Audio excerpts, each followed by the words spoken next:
అదే RTV app వార్తల్ని క్షణాల్లో చదివే అవకాశం ఉంటుంది. ఒక న్యూస్ పేపర్, ఒక టెలివిజన్ ఛానల్ మీ చేతుల్లో ఎప్పుడూ ఉంటాయి. ఈ కవితకి బెయిల్ వచ్చింది, మీతో బీజేపీతో రాజీ కవిత వాళ్ళు టీఆర్ఎస్. ఇప్పుడు ఆమె రాజీ అయింది అంటే ఆ భాష ఆమెది అట్లా ఉండదు. కవిత గారి భాష ఎలా ఉందంటే శశికళ గారు ఛాలెంజ్ చేస్తారు చూడు తమిళనాడులో, అంతు తెలుస్తాననే భాష ఉంది ఆమె. ఆ భాష అది మంచిది కాదు. ఇప్పుడు ఇదే టీఆర్ఎస్ ప్రభుత్వము, నేను పార్లమెంటరీ కమిటీ చైర్మన్గా దేశమంతా టూర్ చేస్తుంటే లక్షద్వీపుల్లో నేను ఉన్నప్పుడు నా మీద అటెంప్ట్ మర్డర్ కేసు పెట్టారు. ఒక ఎంపీ, పార్లమెంటరీ కమిటీ చైర్మను, నాకు national highway, railway, shipping, civil aviation అన్ని 6 పోర్ట్ఫోలియో, పెద్ద పోర్ట్ఫోలియో ఉండే కమిటీ చైర్మన్, పెద్ద పెద్ద సెక్రటరీలు, కమిషనర్లు నన్ను వచ్చి అక్కడ రిజిస్టర్ చేసుకుంటే, ఇక్కడేమో నేను ఇక్కడ ఉన్నట్లు హైదరాబాద్లో ఉన్నట్ల టీఆర్ఎస్ ప్రభుత్వము ఉండే ఇన్స్పెక్టర్ అటెంప్ట్ మర్డర్ నా మీద పెడతారు కేసు. ఎఫ్ఐఆర్ చేశారు. ఎఫ్ఐఆర్ చేసేదే వెరిఫికేషన్లో తీసేశారు. ఆ ఇన్స్పెక్టర్ ఉద్యోగం కూడా పోయింది. That's secondary thing. ఎంక్వైరీలో ఇట్లా తప్పుడు పనులు చేస్తున్నారు. ఎందుకు చెప్తున్నా అంటే ఇంత స్టోరీ, ఒక పార్లమెంట్ కమిటీ చైర్మన్గా, ఒక రాజ్యసభ ఎంపీగా ఉండేవాడికి టీఆర్ఎస్ ప్రభుత్వము ఆ ఇన్స్పెక్టర్ కేసు పెట్టేదే వాళ్ళ కవిత గారి ప్రోత్సాహంతోనే పెట్టిండాలా. అప్పుడు కవిత ఇష్యూ అని అన్నారు. ఆయనతో ఆమె ఇష్యూతోన నా మీద కేసు పెట్టిండాలా? లేదు అంటే ప్రభుత్వం సపోర్ట్ లేకుండా అది ఇంపాసిబుల్. ఒక పార్లమెంటరీ కమిటీ చైర్మన్ మీద ఎఫ్ఐఆర్ చేయటం, అటెంప్ట్ మర్డర్ కేసు పెట్టడం, లేని సీన్లో నన్ను పెట్టడం, మరి ఇది ఎంతవరకు న్యాయం? అలా చేసేది ఇది సెంట్రల్ గవర్నమెంట్ అలా చేయలేదు. ఇప్పుడు కవిత గారి విషయంలో బీజేపీ గవర్నమెంట్ అలా చేయాలంటే కాబోయే ముఖ్యమంత్రి అని వాళ్ళు అనౌన్స్ చేసుకున్నారు. కేటీఆర్ నన్న బొక్కలేయచ్చు, కేసీఆర్ నన్న బొక్కలేయచ్చు, ఈమెను ఎందుకు వేస్తారు? ఈమె చీఫ్ మినిస్టర్ రేస్లో లేదు.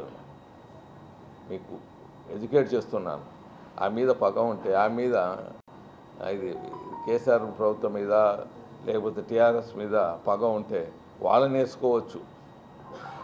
ఇది ఆ ఇన్సిడెంట్లో ఆమె ఎక్కడో డైరెక్ట్గా ఇండైరెక్ట్గా వాళ్ళకు ఆధారాలు వచ్చినాయి, బెయిల్ ఇచ్చారు, కేసు కొట్టేయలేదు. మీకు అర్థమైనా?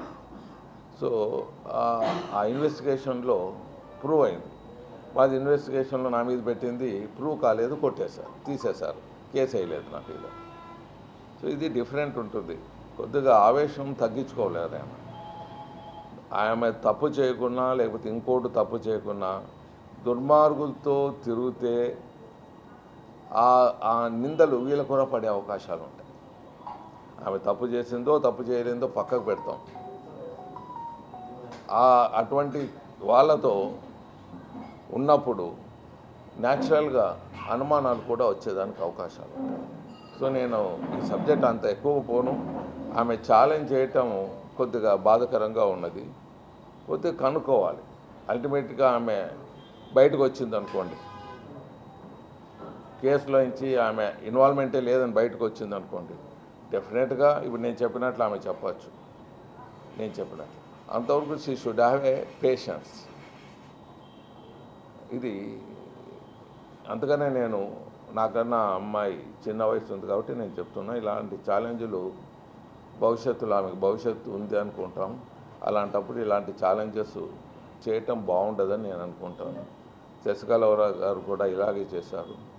మరి అది తప్పైందని మీకు తెలుస్తుంది. సరే, తిరుమలలో విజిలెన్స్, టీటీడీ పాలన పైన విజిలెన్స్ గత 5 సంవత్సరాలు దాని మీద విజిలెన్స్ ఎంక్వైరీ నడుస్తుంది. ఏమన్నా మార్పు వచ్చిందా గతంకు ఇప్పటికీ? మార్పు మీకు కనపడే ఉంటుంది. భోజనాల క్వాలిటీ ఇంప్రూవ్ అయింది. Unnecessary involvement of the leaders తగ్గిపోయింది బాగా. ఓవర్ రేట్ 100% కంట్రోల్ వస్తుందని నేను ఏది అనుకోను.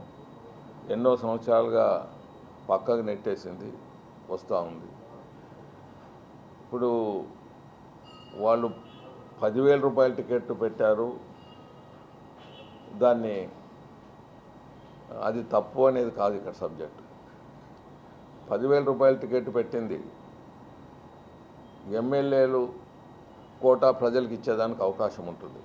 10,000 పెట్టలేదనుకోండి, మా ఇట్లా వాళ్ళు మళ్ళీ ఎమ్మెల్యేల మీద ఎంపీల మీద వాళ్ళ కోట మేము లాక్కుంటాం. అలాంటి పరిస్థితి లేకుండా 10,000 రూపాయలు పోయేవాళ్ళు వెళ్ళిపోవచ్చు.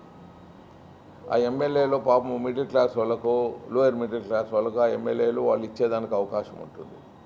ఈ 10,000 టికెట్ లేదనుకో, వీళ్ళంతా ఆ టికెట్ల కోసం పడతారు ఎమ్మెల్యేలు, ఎంపీ. సో ఆ 10,000 రూపాయలు పెట్టారా, ₹1,00,000 పెట్టారా అనేది క్వశ్చన్ కాదు. ఇక్కడ వచ్చిన డబ్బులు సక్రమంగా వాడుకున్నారా లేదా అనేది. టికెట్లు భారతదేశంలో నోట్లే కొట్టేస్తారు, టికెట్లు ప్రింట్ కొట్టలేరు అనేది మనం చెప్పలేము.